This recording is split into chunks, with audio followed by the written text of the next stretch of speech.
So, lads, today we're going to be talking about it, and this is a bit of a kind of shitty one for Napheesa Collier. Obviously, you never want to see somebody having to have surgery.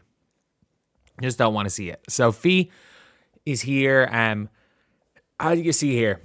Fee missed 4 to 6 months due to after surgery on her ankles. That's not good. That's really, really not good. The operation scheduled for the first week of January will be performed by Dr. Martin O'Malley in New York City. She hurt her ankles during the season while with the Lynx on August 2nd. She sprained her right ankle. Forcing missed 3 weeks, which lost her the MVP. She was clear favorite win MVP, yada yada. She tore 3 ligaments in her left ankle during game 3.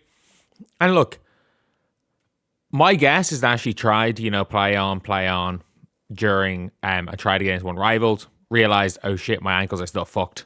And if I don't, there's no way that I last an Unrivaled and a WNBA season. So I'm prioritizing the WNBA season. That is my guess. That would be my guess. Because let's be real. Fee is one of the faces of Unrivaled, but she's also somebody that, let's just say, as far as my guess would be the salary cap, you're probably going to be looking at maybe 1.7 million salary cap. She might not make that 1.7 million from Unrivaled from playing Unrivaled, but I don't even know at this stage. I really don't. But this is a really kind of bad one it's a really bad one for Unrivaled here. She'd expressed confidence she would to return for the start of Unrivaled. That'll be in second season Friday. It begins its second season Monday, not Friday. During a virtual press conference for the league, Collier said she did not need surgery, but still working to get back to 100%. She had the rehab was getting better each day, and she's planning on being healthy enough to play by January. That was 2 weeks ago. 2 weeks ago, it was, I don't need surgery. And then it was like, oh shit, I'm going to get surgery in both of them. And the reality is, getting surgery in both ankles means you realistically need to, you're kind of fucked. You're kind of fucked. And it's one of those things where it's like, okay, eventually you need this surgery. Whether it's now, whether it's during the season, you're not going to be right until you get this surgery. And considering the fact she was rehabbing and everything, she probably could have played through it. And I'm going to talk about it in the video a bit later, but her choosing to get this surgery is a good sign for the WNBA season, because if they didn't think there was going to be a WNBA season, her getting this surgery would not make any difference. Just rehab, because you're going to have to get surgery eventually. Just rehab the ankle injuries. Try to play an Unrivaled. Strap them up. Realistically, again, ligament injuries from 3 months ago, ankle injuries. There are ways you can brace up an ankle and tape up an ankle. You can play on them.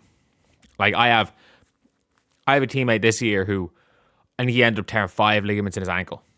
And 3 weeks later, he played. He took a week off and then played for 4 weeks on it. But they were so heavily strapped up that it didn't get worse. But he wasn't right. And if there was not going to be a WNBA season, the reality is that Fee would probably be doing that. Fee would probably be playing Unrivaled if she thought this was the only basketball, because let's be real, if there was not going to be a W season, she could play in Unrivaled and get the surgery in March. And then be ready for next year's Unrivaled season. So I would assume that there's going to be a W season. But yeah, it is very much an interesting one here to see, because Unrivaled is already Unrivaled's already now losing a lot of star power because of Angel Reese. We can be real here. We can be completely real. Everybody who's no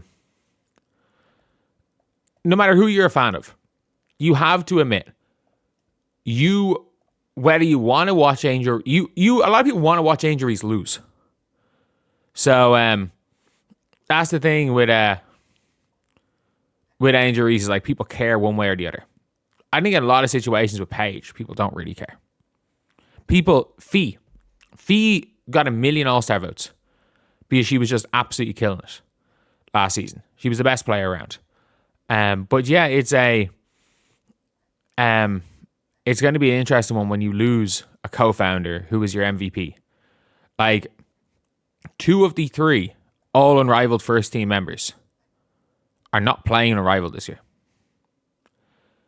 4 of the All Unrivaled team, if I'm not mistaken. I need to check what were the All Unrivaled teams. Because if I'm not mistaken, it was Angel Reese. Is it 3 of them? Angel Reese, Fee, Kayla McBride. I know Chelsea Grace playing. I need to find where these Unrivaled teams are. So, like, we're looking at it there, and it's like, that's not an ideal scenario when most of the best players from your league. Where are the All Unrivaled teams? I'm trying to look through their social media, and I can't find them. Like, I know the MVP was Fee. The All Unrivaled teams were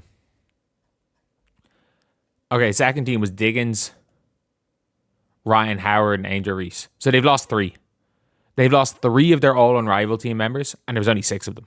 Half of them are not playing this year, which is bad. And no Sabrina Ionescu, who is a big draw, but Paige is a bigger draw than Sabrina. Getting in Paige does positively counteract Sabrina. However, bringing in losing Angel is the big one, and losing Fee is massive as well. Like, you have lost, if you're taking into account, like, of the like, how many stars there are in the WNBA and where they are. The biggest star in the WNBA is obviously Caitlin Clark. The next biggest star in the WNBA is Angel Reese. The next biggest star after that, probably Paige Bueckers. Then, realistically, Sophie Cunningham. After that, Asia Wilson. Then Fee. Then, have I mentioned Paige? Then Sabrina. And when out of all of them, you've got Paige. Paige playing. That's it. Like, Unrivaled needs... Paige Bueckers needs to be the MVP of Unrivaled. And she needs those highlight tapes going viral. Because otherwise, this league is kind of doomed. It is absolutely doomed. I'm going to be completely real here. There is a very good chance Unrivaled is doomed. Because it's an inaugural season. In fairness, I thought the inaugural season was okay. I did not mind the inaugural season.